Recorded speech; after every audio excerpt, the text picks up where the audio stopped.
नमस्कार दोस्तों, नमो भारत न्यूज़ में आपका एक बार फिर से स्वागत है।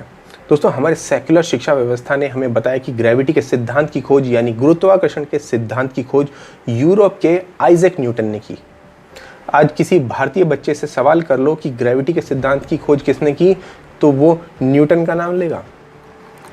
जबकि सच ये है कि ग्रेविटी का सिद्धांत भारत के लोगों को न्यूटन के जन्म से पहले से पता था, क्योंकि इस सिद्धांत की खोज भारत के ऋषि मुनियों ने न्यूटन के जन्म से कई सौ साल पहले, कई हजार साल पहले कर ली थी। न्यूटन ने बस भारतीय ग्रंथों से इस सिद्धांत को चोरी किया और सबको बताने लगा कि ग्रेविटी की खोज तो मैंने की है, ग्रेविटी की खोज तो मैंने की है। असल में ग्रेविटी के सिद्धांत की खोज ऋषि कणाद ने हजारों साल पहले ही कर ली थी और उन्होंने बाकायदा संस्कृत में ग्रेविटी के सिद्धांत के बारे में लिखा भी था, जिसके बारे में आप यहाँ लगे हुए चित्र में देख सकते हैं। इस सिद्धांत के बारे में उन्होंने बहुत स्पष्ट शब्दों में लिखा था। न्यूटन का जन्म तो अभी 1642 में हुआ था, उससे पहले से ही भारतीय ग्रंथों में ग्रेविटी का जिक्र था। ऋषि कणाद तो जीसस के जन्म से भी पहले ग्रेविटी को खोज चुके थे, उन्होंने अपने लिपियों में इसके बारे में लिखा था। यानी न्यूटन के जन्म से भी 1500 साल से भी ज़्यादा पहले ही भारत के ऋषि ने ग्रेविटी के सिद्धांत की खोज कर ली थी। अब न्यूटन ने बस हिंदू ग्रंथों को पढ़ा, उसका ट्रांसलेशन किया और खुद को प्रचारित कर डाला। पर अब न्यूटन के ही देश यानी ब्रिटेन के मैनचेस्टर यूनिवर्सिटी के प्रोफेसर डॉक्टर जॉर्ज घेवर्गिसी जोसेफ ने स्वीकार किया है कि यूरोप के बहुत से आविष्कार असल में भारतीय हिंदू धर्म ग्रंथों से लिए गए हैं और लोगों ने खुद को प्रचारित किया कि उन्होंने खोज की, जिसमें न्यूटन भी शामिल है। दोस्तों, आगे की पूरी विस्तृत रिपोर्ट मैं आपको बताऊंगा, लेकिन मैं यहाँ पर आपसे पहले आग्रह करूंगा कि आपने अगर हमारा चैनल अभी तक ज्वाइन बटन दबाकर ज्वाइन नहीं किया है तो इसे तुरंत ज्वाइन करें। साथ ही साथ वीडियो को शेयर करें और चैनल सब्सक्राइब भी करते रहें। दोस्तों, आपको बता दें कि डॉक्टर जॉर्ज ने स्वीकार किया कि न्यूटन ने जो ग्रेविटी के सिद्धांत की खोज का दावा किया था वो असल में भारतीय ऋषि कणाद ने न्यूटन के जन्म से बहुत पहले ही लिख दिए थे। ग्रेविटी के सिद्धांत का आविष्कार न्यूटन ने नहीं बल्कि हिंदू ऋषियों ने भारत में किया था।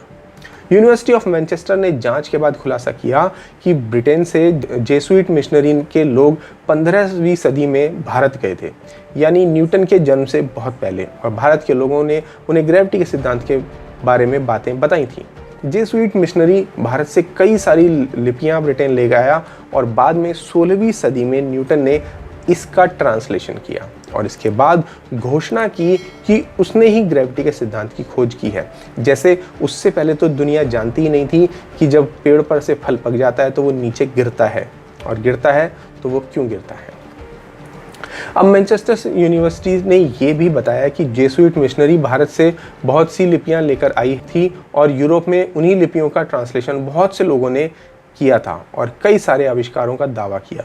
अनेकों आविष्कार जिनका दावा यूरोप में किया गया वो असल में भारत में पहले ही खोज लिए गए थे और न्यूटन के अलावा कई और लोगों ने इसी तरह की चोरियां की।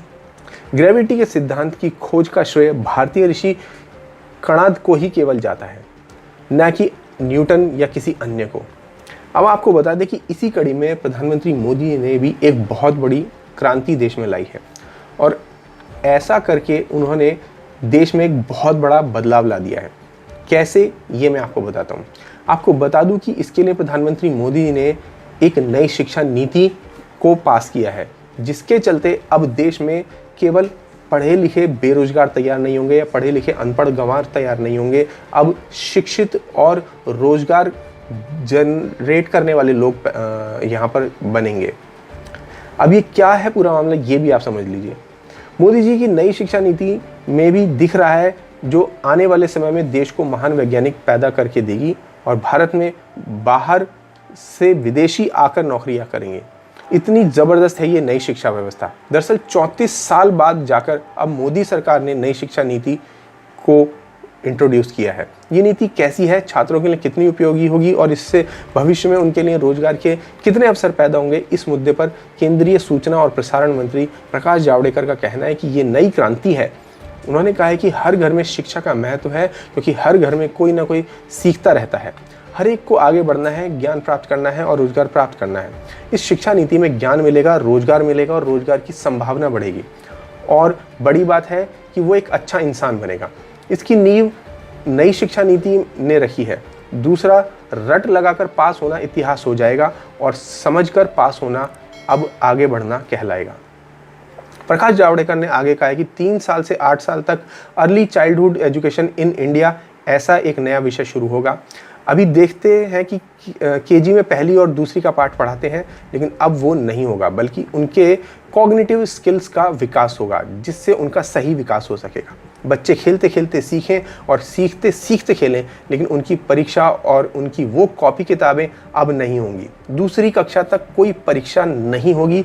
इसके बाद 5वीं तक अलग होगा, एक विषय प्रवेश होगा और 8वीं तक कुछ ज़्यादा पढ़ाई होगी। इसके बाद ज़्यादा विस्तार से पढ़ाई होगी, ज्ञान होगा, ये फ़र्क होगा, ये शिक्षा में नया परिवर्तन होगा। उन्होंने आगे कहा कि स्किल्स की पढ़ाई से आगे चलकर छात्र रोजगार में जा सकते हैं, जो चाहिए वो सीख सकते हैं। जैसे हमारे समय में भी टेक्निकल स्कूल्स होते थे, लेकिन टेक्निकल स्कूल्स में एक समस्या होती थी कि टेक्निकल जानने वाले को समान दर्जा नहीं मिलता था, उसको कम करके आंका जाता था, लेकिन अब ये नहीं होगा। आपको बता दूं कि जो नई शिक्षा नीति है उसके अनुसार ये पूरी शिक्षा व्यवस्था ही जो है वो बदल गई है। जैसे पहले केवल और केवल 3 साल की डिग्री हुआ करती थी और उस 3 साल की डिग्री को ही पास करने वाले व्यक्ति को डिग्री प्राप्त होती थी, ऐसा अब नहीं होगा। यानी कि आपको ये समझना आसान हो जाएगा कि अब यदि कोई व्यक्ति 3 साल की डिग्री कर रहा है और वह किन्हीं कारणों से पहले साल पढ़ाई करके छोड़ देता है या वो पढ़ाई नहीं कर पाता है, तो इससे उसकी जो पढ़ाई है वो बेकार नहीं हो जाएगी। उसे पहले साल में अगर वह पढ़ाई करता है तो उसको उसके लिए सर्टिफिकेट या डिप्लोमा मिलेगा। इसके अलावा अगर वह 2 साल की पढ़ाई कर लेता है तो उसके लिए एक अलग डिप्लोमा मिलेगा, और अगर वह 3 साल की पढ़ाई पूरी करता है तो उसे डिग्री मिल जाएगी। यानी कि 1 साल की पढ़ाई करने पर भी उसे टेक्निकल स्किल्स का सर्टिफिकेट मिल जाएगा।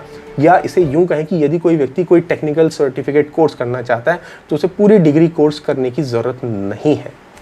इससे चाहे जो बेरोजगार हैं वो नहीं बनेंगे।